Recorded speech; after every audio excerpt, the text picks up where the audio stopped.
সকলো মানুহৰে এটা নিৰ্দিষ্ট স্পেচ থাকে, মানে নিৰ্দিষ্ট এটা লাইফ। আপুনি খাওঁতে, শুওঁতে, বহোঁতে, কান্দোতে সকলো সময়তে আপোনাৰ লগত কোনোবা এজন থাকিলে আপুনি অতিষ্ঠ হৈ যায়নে? ঠিক তেনেকৈ এটাই কথাই হয় এটি ৰিলেশ্যনশ্বিপত, মানে আপুনি এজন ইণ্ডিভিজুৱেল হয়। আপুনি নিজৰ ষ্টাইলত, নিজৰ ৱেত, নিজৰভাৱে ডাঙৰ হৈছে। চ' নিজৰো কিছুমান চইচেছ থাকে, লাইক থাকে, ডিছলাইক থাকে, ভাল লগা কাম থাকে, বেয়া লগা কামো থাকে। চব সময়তে যদি কাৰোবাৰ পাৰ্মিশ্যন ল'ব লাগে বা চব সময়তে যদি কাৰোবাক জনাব লাগে, তেতিয়া এনেকুৱা হৈ যায় যে লাইফটোত যে এটা জেল হৈ পৰিছে। ইনফৰমেশ্যন দি থাকিব লাগে আৰু তেতিয়াই স্পেচ বিচাৰে মানুহে।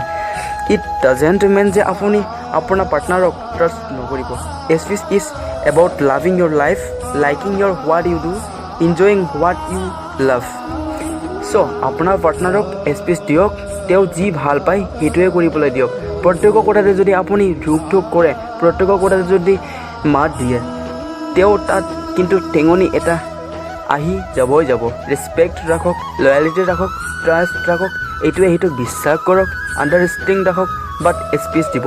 Because you are an individual and you have your own life. So' please give some space your partner.